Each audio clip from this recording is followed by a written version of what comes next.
Hello, you beautiful people. Aaron here, back with another video. Happy Valentine's Day, everyone. How are y'all doing? Y'all have a lovey-dovey? It's Valentine's Day, and we are here to spread the love. How so? By giving characters buffs in Genshin that severely need them. Now, who are we spreading love to? This kind of sounds very suggestive. I'm gonna stop saying that. Who are we giving buffs to today? Well, I left it all up to you, because I asked all of you what 4 and what 5-star you all think. Oh, I made the same thing twice. I made the same mistake because I asked all of you what 5-star and what 4-star character you all think deserve a buff the most. The winner of the 5-star losers, I guess, is Klee, which makes sense. She is not in a good spot and she deserves it. Honestly, she really does. And for 4 stars, y'all picked Dori, which fair. That's fair. Very fair. But before we get into it, I want to say that if you do like my video, take a look down below. You see that beautiful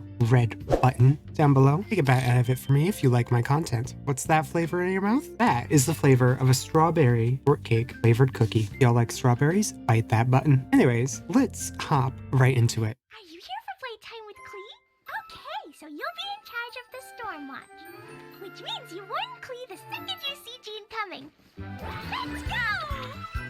First, we're going to start off with Klee. Klee is one of the oldest 5-star units in the game, and she quickly fell off just half a year after her initial release. She used to be played in vaporized teams with Xingqiu, but Xingqiu's Hydro application couldn't keep up with her own Pyro application. It took a long time for her to find a good comp, but with Kazuha, she found a place in a Mono Pyro team, which turned out to be her best comp even till this day. Despite this newfound area of expertise, Klee still has a myriad of issues. Klee doesn't deal enough damage compared to other Pyro DPS units, and she is in fact on par with a 4-star counterpart. Her normal attacks are very clunky to use for most people, myself included. Her best teams are Mono Pyro teams because her damage is split all across her kit. She also has a very long elemental skill cooldown, which can make it quite clunky to use, especially in shorter rotations. She lacks a good 4-piece artifact set, since she can't vape effectively, therefore forcing her to go Lava Walker for Mono Pyro. She also lacks a good weapon option other than Kagura's Verity and the Witsit. And despite being a 5-star, she is one of the only 2 5-star characters in the game without a signature weapon. Because of her insane Pyro application, it makes her very difficult to run in a vaporized comp. She also has a very high skill floor, making her very hard to pick up and make good use of, though I'm looking to fix most of these issues. My goals here are to get her to work better in a Mono Pyro composition, which will make her more unique than the other Pyro DPS characters. I do want to give her a new set that could also work for other characters too, so it's not like the Vermilion Hereafter artifact set. I also want to get her to have a similar damage output as a C1 Hu Tao when Klee is at C2. While doing all these important things above, I also want to reduce her clunk and get her a signature weapon. Since Klee is a 5-star character, I'm going to avoid touching her constellations and instead focus on her base kit instead. For a lot of Klee's kit, I wanted to keep most of the things the same. However, I am going to buff her Ascension passives. Her first Ascension passive had a chance of granting Klee an explosive spark. This explosive spark would be consumed by the next charge attack Klee would make, which would then allow the charge attack to not cost any stamina and deal 50% increased damage. A simple change I propose is to instead make it so that when an explosive spark is obtained, Klee's pyro damage increases by 35%, and Klee consumes no stamina for 2 seconds. This explosive spark is used up by the next charge attack. This would lead to about a 10% damage increase and make her less clunky to play due to the fact that the explosive spark now has a time limit instead of only being usable for her charged attack. And since all of Klee's damage is split pretty evenly across her kit,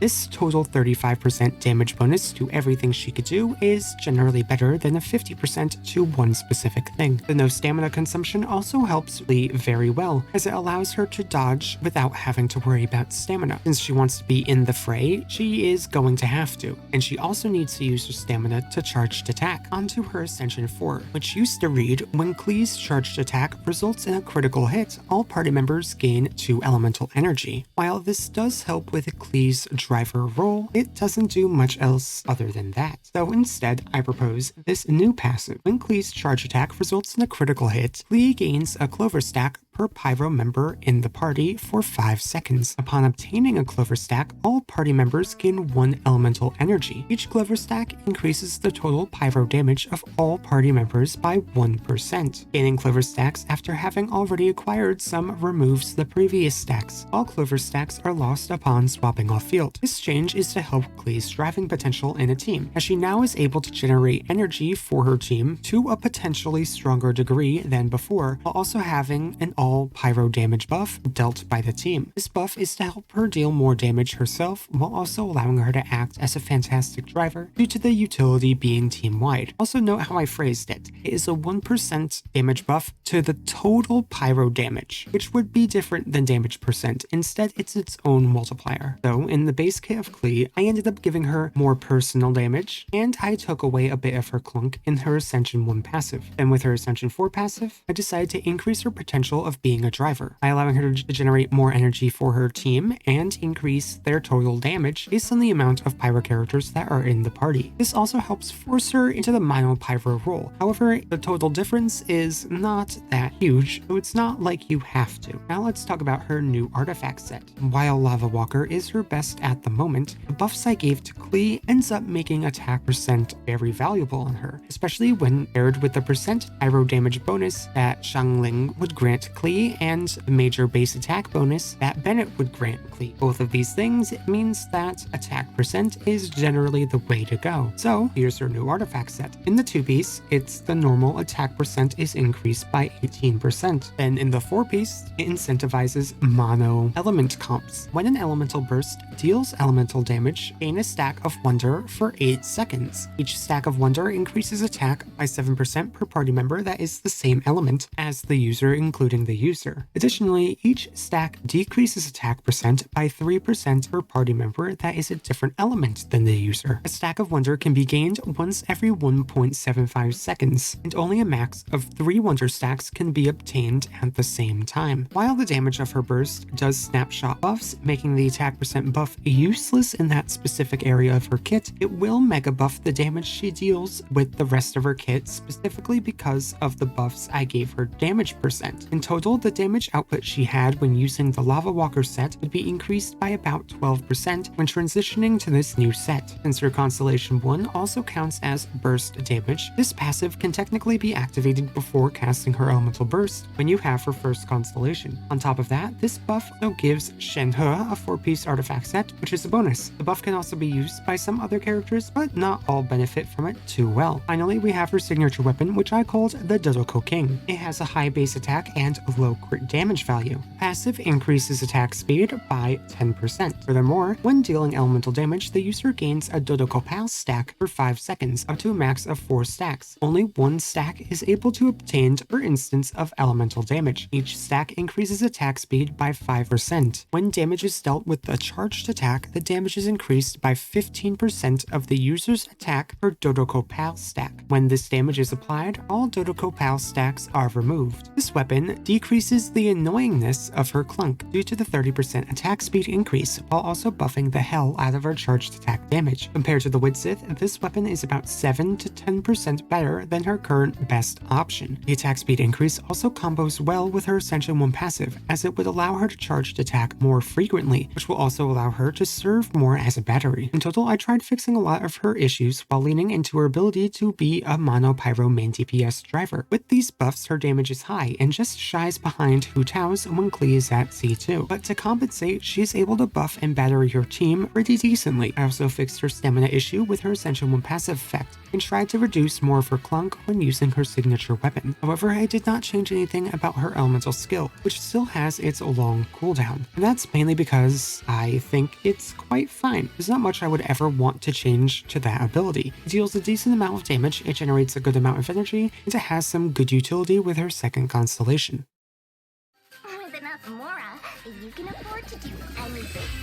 even take on the academia.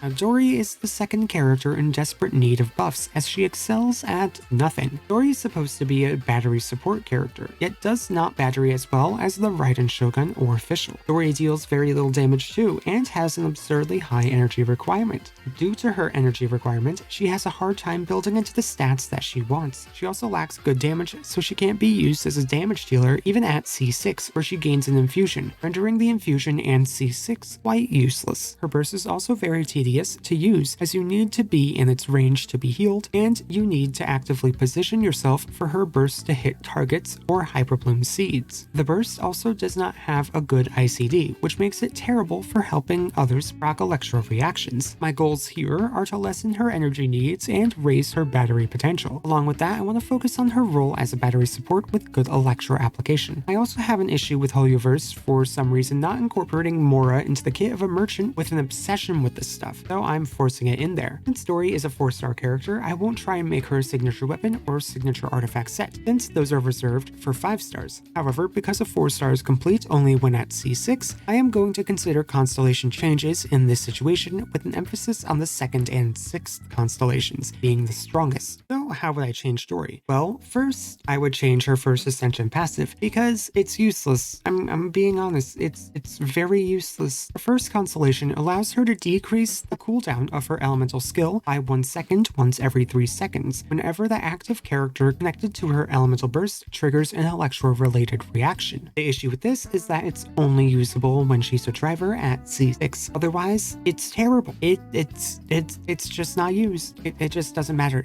So to fix this, this is where I'm going to force the Mora into her kit. Whenever Dori's elemental skill hits an enemy, a coin is dropped at the location of impact. A party member may run up to the coin, and upon contact, the coin will be picked up. Each coin will be used upon casting an elemental burst, where each coin refunds its cost by 2 energy per coin. At C0, this is a simple 6 energy reduction, which isn't a lot. However, it does help her battery the team more, which is what she's supposed to do. And since her last passive is literally useless, except when using her as a driver at C6, I wanted to upgrade her first ascension passive to be a bit more usable. While not much, it does help her alleviate the energy needs of another party member, especially the one at the start of the next rotation. It does also pair well with some of her constellations like her C1, which would allow her to drop 4 coins instead of 3. But that's all I have changed for her base kit. The next changes I have are for her constellations. First thing I did was change a very simple thing about her second constellation. However, that very simple thing ended up spiraling out of control, and it ended up having a lot of different implications on her kit and her strength as a character. So I'm moving it up to her C6, and I'm taking her C6 and putting it as her C2. So what her previous C6 was, and now is C2, I decided to rework. Why did I change her C6? Well, it's just because it's freaking awful. That's really it. In fact, all of Dori's constellations are awful and have no synergy with anything she does except for her C4 being a minor situational boost to what she already does, and the synergy between her first ascension passive and her 6th constellation. So what does this previous C6 do now as a second constellation? Well, let's go over it. When Dori heals, she grants an electro shield to the active character based on 15% of the healing she deals, including overflow healing. While this is a decent buff to the defensive capabilities she provides, that's all it really is. It's supposed to help mitigate the damage the party takes from attacks while not being too busted. Since it is a shield, it also allows her to grant interruption resistance to allies, which so many characters benefit from. It also has some synergy with her 4th constellation that increases healing received to an ally when they are below 50% of their max health. So if someone gets below 50% of their max health, not only will they be getting healed more, but they will also be getting shielded for more as well. Now on to what was previously her C2, now being her C6. And what did I do to this constellation? What on earth could this crazy buff be that would warrant moving her second constellation all the way up to the 6th slot? Well, when you are in combat and the genie heals the character it is connected to, Spirit Warding Lamp Troubleshooter Cannon will fire from that character's position, dealing 5% of its original damage. I changed 1